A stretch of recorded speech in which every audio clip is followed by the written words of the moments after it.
Welcome back, everybody, to the Parker's Podcast. I'm Francel. And I'm Rose Parker.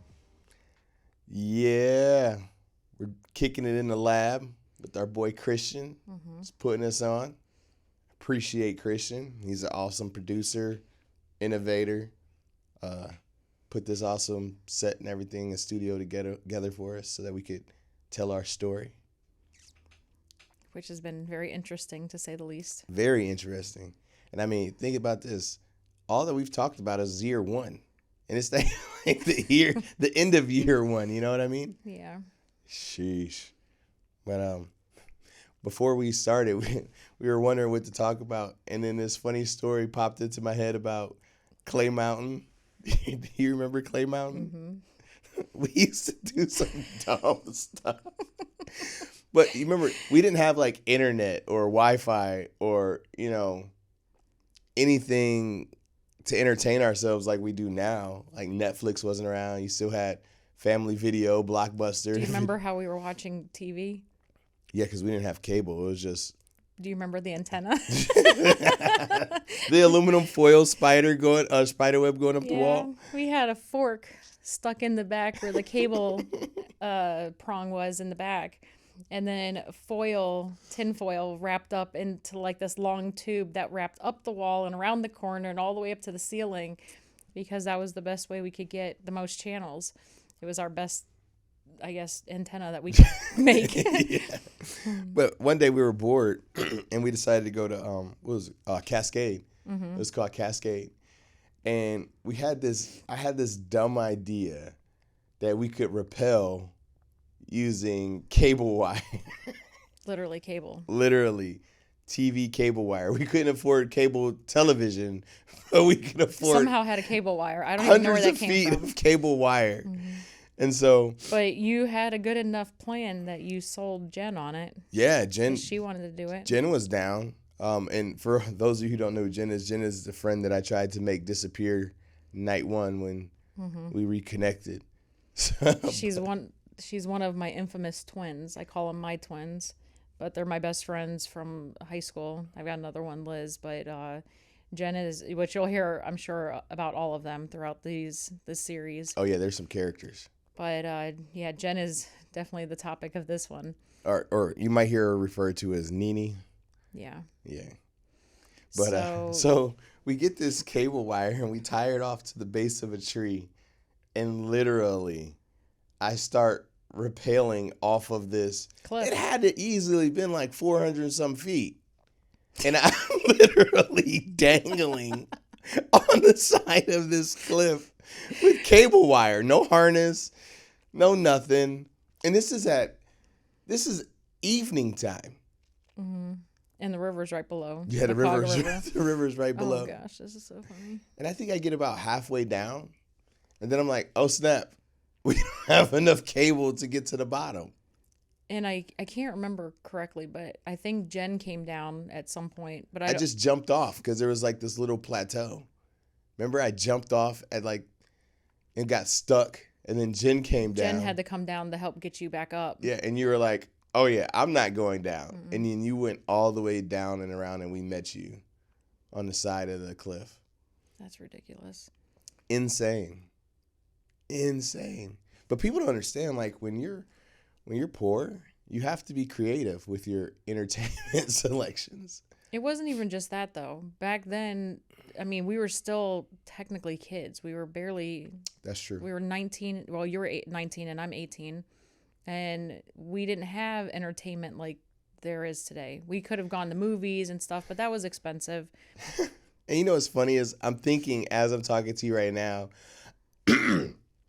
that I was like, I never put my life in danger the way that my oldest son does. And just that story alone is like, maybe I did. So it's funny, you hear older people always say, oh, well, when I was your age, I never did such and such and such. Why are you so stupid? Yeah, I love you, and I'll definitely get a kick out of listening to these stories. And then, like, when you reflect on the actual context of the stories that you remember, you're like, oh, maybe I was a little reckless like they are nowadays. Yeah, between the bear, the rappelling. Yeah. Yeah. That's funny. I don't think that's the worst though. I think still the worst is you going in the woods after the pigs with only knives. Yo, we're not that far along I'm just to saying bring that that was up just yet. a scary. That was a scary. It was nowhere near as dangerous as Yeah. rappelling off of a 400-foot cliff with cable wire. I don't know. That brings Danny in the mix. Yeah. But, after Le'Veon was born, it wasn't that long after that Seth came along. Hmm. I mean, I guess you call them Irish twins? I don't remember. I don't. They're just under 18 months apart. 18 months apart. Yep. I think Irish twins is when they're both born the same year, or within 12 months or something. Oh, shoot. Yeah. Well, So they're not that close together. But yeah. So then you're pregnant. And it's funny because the church we're going to at the time is the AG Church, Assembly of God's Church, and Pastor Wade was a pastor at the time. And he had this pastor come in that was planting a church in Cincinnati. And I didn't know I was pregnant at the time. Remember, you did. No, I didn't, because we didn't find out I was pregnant until we went down to visit that church, and I got super sick, and I had no idea why I was so sick. And coming home, You're right. we found out I was pregnant. Did we catch the Greyhound down there? I think we did. Oh my God. Yeah, so we were going to the church in Akron, and it was Celebration Church at the time, wasn't it? Mm-hmm.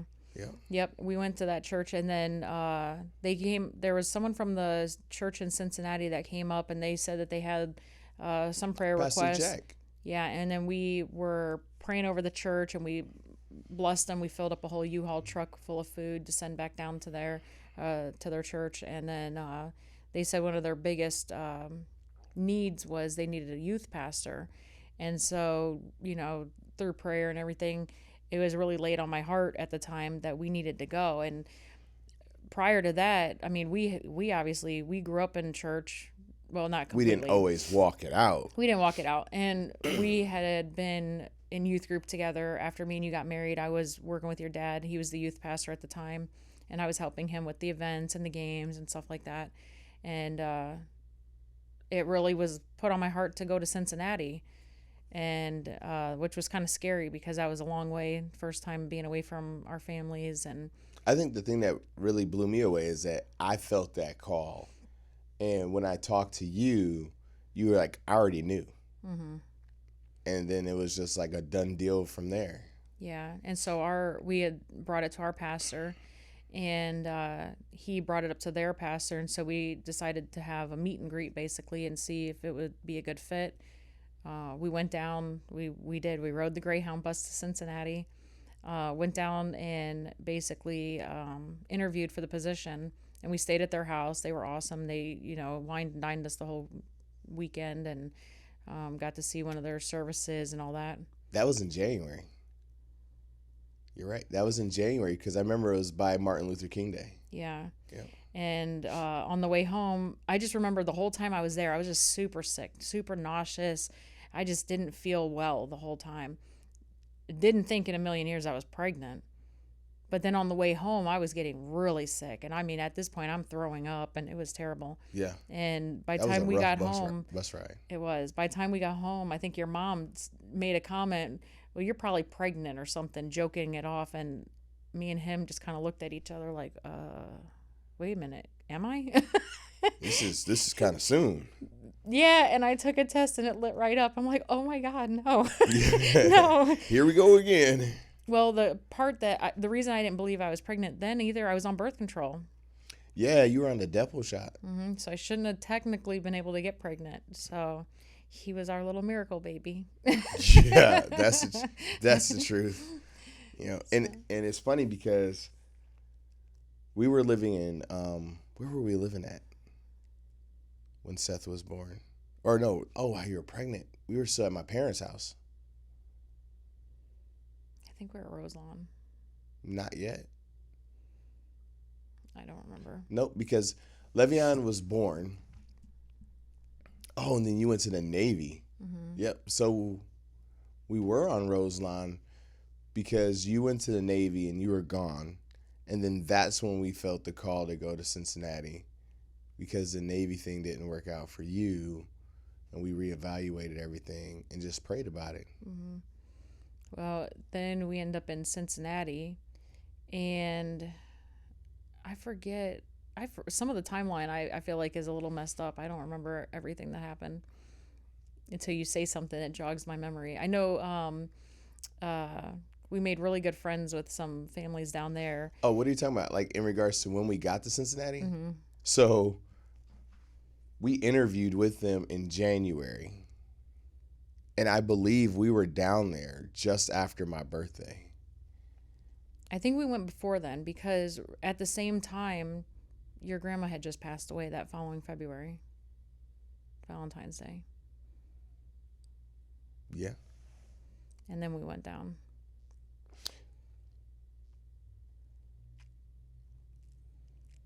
Yeah, but no, because we were down there January before before my grandma passed away.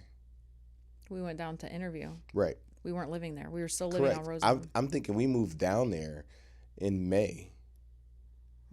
I don't think it was that long. Well, you were super pregnant when we were first doing ministry down there, and you didn't have them until September. I did have to go the whole summer. Yeah. In Cincinnati, and that was terrible. Wasn't Pastor Jack's wife pregnant too at the same time? No, I don't. Maybe not. No, she already had her son. Oh, that's right. She had both of them already. Yeah. No, but it was terrible. It was so hot down there, and we always had the smog alerts, and I mean the air just stunk. But it was cool because where we were at, we lived right on the border of, what do you call that? Price Hill and Delhi. Mm-hmm. And our apartment was cozy.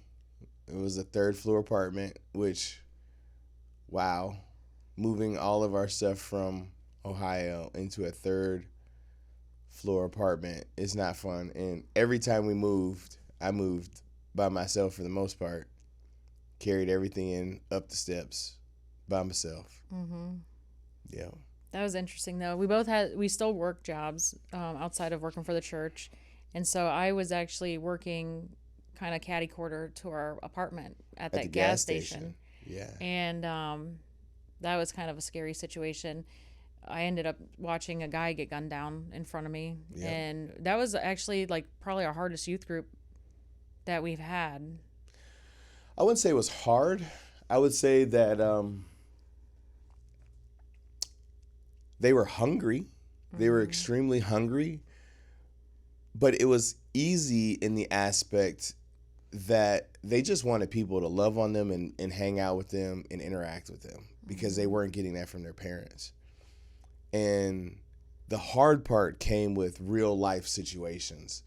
Like, I never in a million years would have thought that I would have to counsel a 14-year-old girl who watched her boyfriend get shot and killed in front of her.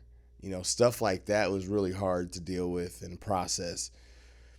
And we're dealing with early childhood pregnancies and childhood with children. I mean, that was crazy. Like, we're having babies when the youth are having babies, and we're like, hey man, you need to be married, and you guys shouldn't be doing this. And there were a lot of strong issues that we weren't fully equipped and prepared to handle, but you know, I think we navigated it pretty well with the tools that we had, which was the Bible and what we knew of it at that time and at that level. Mm-hmm. But I miss those kids because they were awesome kids. I mean, but we're still friends with them. I mean, we follow them on Facebook. Yeah, we do. So we get to see them every once in a while. Well, if y'all are watching this, I'm a troll, so I'm never one to really post anything. But I do go and see who your friends are and look at your photos and all that stuff. But I don't really interact. See what you're up to lately. Yeah, but what was really cool is I remember you were huge. You were really big with Ouch. Seth. And why are you ouching? I mean, look at me. I'm a thoroughbred. So you had to be big to birth. I wouldn't say you're thoroughbred necessarily babies. thoroughbred at this moment. Hey, I'm still a thoroughbred. I had to put all of this padding on to build your confidence in the relationship to keep the ladies off. But now that dad bods are in, I have to like once again become super buff so that now this new wave of woman interests go away so that, you know, I'm doing it all for you, babe. All for you. You got to get rid of the dad bod? For you. Okay. Yes, I'm doing this. I'm doing this for you. Well, you've been telling me you're bringing sexy back for 2 years now, so. Hey, listen. I didn't know. I didn't realize it takes like 9 months to get the dad bod, but it takes like 2 years to bring sexy back. Pause. I don't understand. Gosh, dang. All of this sexiness that you see before you right now has evolved over like 20 years. Where's it at? Okay, throwing shots. Jeez. No, but yeah, I'm working on it. I'll be beach body ready by the end of the summer. Okay. Mm-hmm. Yeah. Anyways, but I remember you were huge with Seth, and we were doing this one event with the kids, and at the back of the church we had like this double hill, and then it went down into like a parking lot for some apartments. Mm-hmm. And we went and Are you talking about the slip and slide? Yeah, man, that giant. Even in ministry, like if you have, we didn't even have a budget because we were a poor church in the hood, but we always knew how to have fun. So what we did is we got these giant pieces of plastic, and they weren't even tarps. It was just like clear plastic. I think it was like the drop. Like the painter's plastic or whatever it's called. I don't know. It was longer than that though, because it was really long. And shoot. And we put it all the way down the hill. Yeah. And then, I mean, we covered that thing up in dish soap. Had the water hose just spraying on it nonstop. Man, we had the best time sliding down that thing. Those kids had so much fun. What do you mean? Pastor was sliding down it. Pastor's wife was sliding down it. Everybody was sliding Everyone down was it. sliding down it. Everybody was Shoot, Le'Veon in his little diaper. At that time, he's like barely one years old. He was born in March of 2004, and that was, he was just a year. He was sliding down that thing in his diaper. Sliding down it. It was crazy. Yep. But I miss the people of Cincinnati. We made some real friends, you know. The ops. You know, they were really close to us. Val and Eddie, really good friends. Like, we still talk to them. Well, Val and Eddie were just here last year. It wasn't last year. I think it was the year before last. No, it was last year. Was it last year? Mm-hmm. Dang. All right. Last year. No, time is just flying, though. It does. I can't keep up with it. But, you know, it's great to have those relationships and those type of friends that, even though distance has played a part in it, that you're still connected, and every time we're around each other, it's like we never left. Even Mark, you know, we still talk to Mark on a regular basis and his family.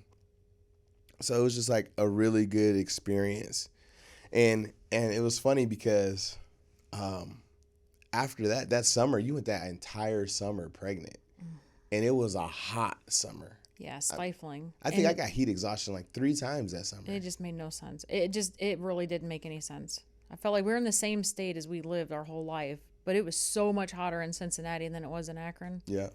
It was terrible. And then, good old Cincinnati Labor Day party. Man, I'm telling you. Well, hold on. So before that, though, that's when I went to go work with Mark and Tammy. Oh, yeah, you work? So you were working at the school. I was working at Riverside at the time. Yep, at the charter school. Basketball coach. Mm-hmm. Yeah. And then I went to work. It's so funny how God set us up for this company, really, because I was working for Mark and Tammy, and I started off as their secretary. Eventually, I kind of moved up into the office manager position. I had Seth at that time. And but hold on, you're skipping stuff. What am I skipping? Like the funny scenario of Labor Day specifically. Like the best party, I'm not gonna lie, like the best celebration is Cincinnati on Labor Day. Yeah. Because like they lit the whole bridge on fire with fireworks and did like this cascading firework thing. They brought in the Air Force. Fighter jet that hovered over the river. The Blue Angels were there. It wasn't the Blue Angels. I could have swore it was. No, it was just F-18. F-18, whichever one can hover. And then it did a vertical takeoff from over the water. Mm-hmm. That's not the Blue Angels. They do aerial stunts down here in Punta Gorda. They weren't there. It was just that one jet. And he flew in super fast over the river, underneath the bridge. I mean, it was a huge party. And it's funny because you've seen thousands of people on the Ohio side of the Ohio River. And then you're looking across the river into Kentucky at Newport on the Levee. Yeah, you see them all lined up over there. And you see thousands of people on Newport on the Levee. You can't drive anywhere in downtown. No. It was terrible. Well, the crappy part was I was super, super pregnant. And I wasn't due until the end of September with Seth. Well, all the excitement. I guess Seth decided Labor Day was going to be the day my mom was going to go in labor too. So I started going in labor in the middle of this celebration in downtown Cincinnati, and we didn't know what to do because we were stuck. And it's funny because my mom and dad were there, and so was Cordell. Because Cordell and your I think you and who left to go get the car? Cordell and my dad, and I stayed with my mom and you. I thought Cordell was helping me back to the car. I think you went to go get the car. I don't know how it went. But anyways, I was having contractions every few minutes, so I would walk a few steps and then I'd have to stop to, have a contraction, and then we try and hurt and get down a little further, have another contraction, and we're just trying to get out of the crowd and get over to where someone could pick me up to get me to the hospital, but we're in downtown and traffic's everywhere and you're just stuck. So we finally get to the hospital. And they're like, yo. They sent me home. They said, oh, you're not in labor. You're not progressing fast enough. And they tried to stop my labor. And I told you. Straight up. I had a baby before. This is not my first go around. Oh, no. That's not what I thought you were going to tell me. You told me specifically, hey, this baby needs to come out now because I'm not sharing no birthday with this baby. Yes, because my birthday is the 7th. I didn't want to share my birthday. I should have truly waited until the 8th, though, because now that he's the day before mine, I'm always forgotten. But so wait, you're telling me you would have held it in? The hospital was trying to make me hold it in, too. But so we get to the hospital. They send me home. They said, you're not progressing fast enough. You got to go home. And the funny thing to me is you were like, shoot, I know how this works. I'm going to walk up and down this hill to get this baby out. I need you to go in the house and make me 2 grilled cheeses. And I'm like, grilled cheese? Oh, yeah, because they weren't going to feed me either. But I knew that I was in labor. So I just started walking. I ate my sandwiches. And we were living on Sunset in that apartment. Mm-hmm. Now, and that hill was so steep to get in. Gosh. But I didn't care. I knew I had to do it because I had to get myself a little further progressed so that they would keep me and actually let me have this kid. So we go back to the hospital, and this time, it had just gone past midnight, I think, and so I ended up having him the next morning. Wasn't it him? No, you had him that night. Was it? Yeah, because you had him on Labor Day. On Labor Day, yeah, you're right. So, so we get down there. And literally, we're in the room, and all of a sudden, they're like, well, here we go. And the funniest thing is you're pushing and they're like, oh, we have a mirror. Do you want to watch? And you're like, yeah, I will watch. I forgot. And they flipped the mirror. Yeah, I just suggest don't watch yourself give birth. It is the most disgusting thing. Yes. So they have you up in the stirrups, spread eagle. And in the mirrors up above you. And you can just see everything, So you're giving birth, and after an arm and a head is sticking out of me, I'm like, oh my gosh. I'm like, move the mirror. And everyone's telling me, stop looking. It's too late. And I'm like, I can't stop looking. You need to move the mirror. I'm going to keep looking. Move the mirror. So I'm yelling at the doctors to move the mirror. No one's listening to me.